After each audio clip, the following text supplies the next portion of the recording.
Good afternoon. I'm Clinton Griffiths. Just moments ago, Pro Farmer releasing its national production estimates for both corn and soybeans. The numbers coming after the annual 7-state survey during the Pro Farmer crop tour, but also factored in are a host of other things such as crop maturity, acreage adjustments, historical data in areas outside of the crop tour. And that's why they differ from the tour numbers that we've been talking about all week. Now, with that in mind, let's get to Pro Farmer's numbers. Pro Farmer putting the national corn yield at just over 168 bushels an acre, plus or minus 1% for the national crop of 13.759 billion bushels. USDA earlier this month planning for over 175 bushels to the acre. For soybeans, they're in at 51.7 bushels to the acre, plus or minus 2% for a 4.535 billion bushel crop. USDA predicting a slightly bigger crop there. Joining me now, the host of AgriTalk, Chip Flory, and Pro Farmer editor Brian Grady to take a deeper dive into these numbers. Brian, all right, let's talk about it. Where did these numbers, how did you arrive at those? Let's go through them. Well, a lot of analysis goes into it, Clinton. Like you mentioned, a multitude of factors. Crop tour data is one of the factors, but many others. Just the number we came to this three different ways, actually. We looked at it and analyzed it, and we ended up in the same spot, and we feel good with this 168.1 bushel per acre corn yield. Too much damage from heat and stress, dryness in too large of an area during the growing season. And it really showed up in the grain length that we measured on crop tour. Areas outside of crop tour, they're not going to help this year. They're going to pull down in all likelihood. And it just shows that you can't get a whole lot of bang out of the crop if you have too much heat and moisture stress combined at the same time. Chip, it wasn't that long ago we were talking 177 and then 175, and here we are 168. I mean, this may surprise some people.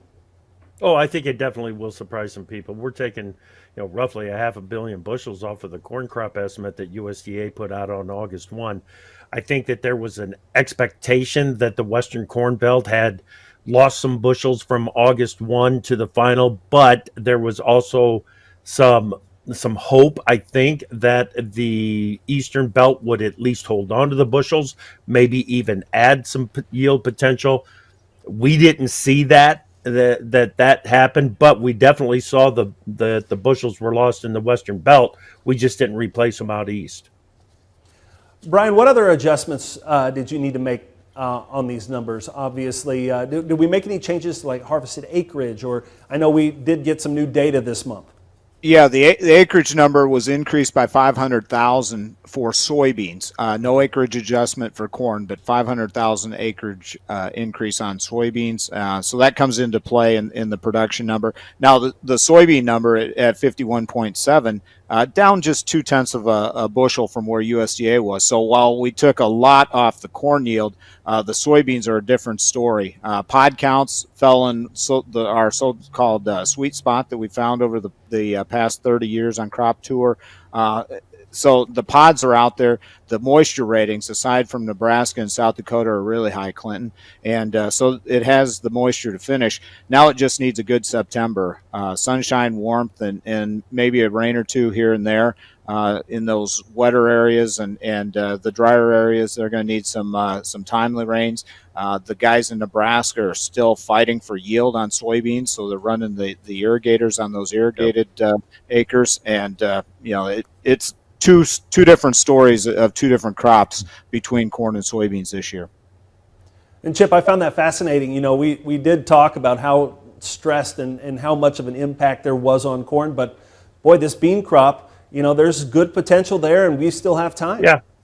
Yeah. I definitely agree with what Brian was saying, but I would point out that bean crop that we saw in southeast South Dakota, northeast Nebraska, in particular, that is a tough looking bean crop. There are areas out there that have already given it up, and that's one of the reasons that we were a little rough on Nebraska and South Dakota when it comes to the bean yield.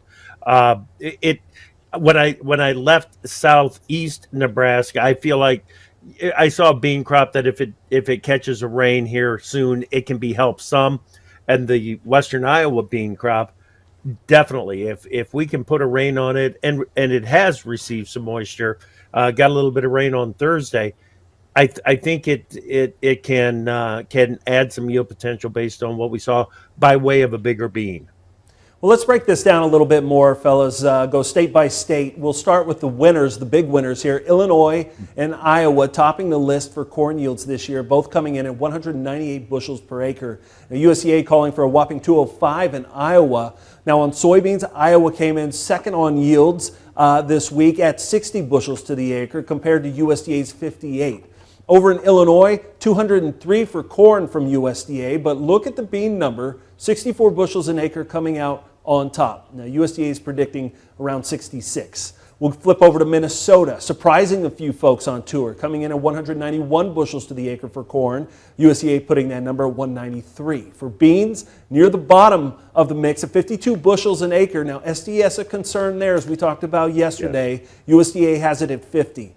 Indiana coming in third for corn at 177 bushels to the acre compared to 189 from USDA. For soybeans, it's at 59 bushels an acre, just one away from USDA's prediction. Over in Ohio on the eastern side of the tour, coming in fourth on both corn and beans here at 175 to the acre for corn. USDA calling for a much bigger crop at 190, and for soybeans, 57 bushels to the acre, matching USDA.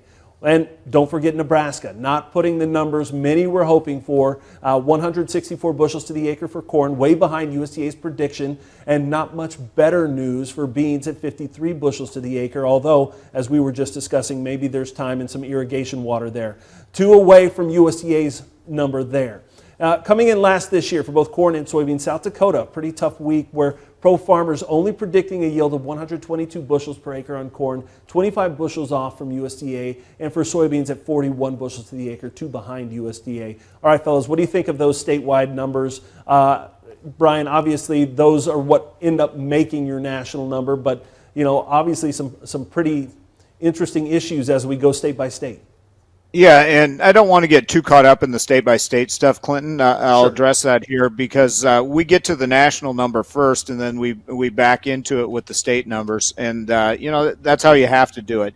So whether we hit these individual yields in the states, I'm not so much worried about that, to be honest with you. It's the national number, and that's the one we start with, like I said. So Iowa and Illinois, they're both the tops. Illinois was pretty consistent this year on corn. It just didn't have the wow factor from what we saw on Crop Tour. There's some really big corn yields out there. There just weren't enough of them to make us say wow. And in Iowa, extreme variability. We've got some areas in the eastern portion of the state, especially northeastern Iowa, that are going to have some monster yields. But then we have the west, those western tier of crop districts, which are hurt. South Central is hurt, Southeastern's hurt to a degree, and even Central Iowa is hurt to some extent. And so you've got more areas in the state that are hurt than are going to see these monster yields, but extreme variability within the state of Iowa. Chip, your takeaways? I'll take it. Yeah, I'll take you over to South Dakota in the bottom of that list there. Normally, the southeast part of the state is the highest yielding part of the state.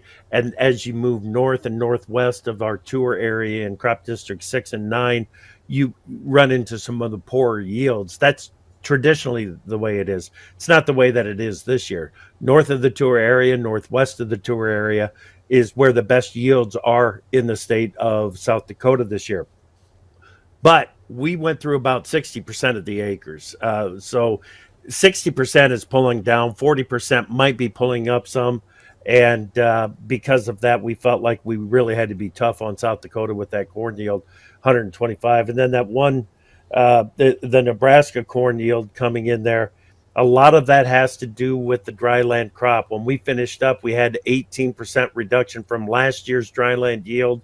But the irrigated corn yield in Nebraska was also off 6% from what we found in Nebraska a year ago. So, yeah, the momentum was started with the dryland, but the irrigated crop didn't do what we hoped it would do to offset some of those losses. and we didn't get kind of the pull that we thought we would get from the East this year as well to help overtake and keep up with some of those things. Brian, you mentioned, using some of the fringe acres usually kind of help prop up or pull up some yields here.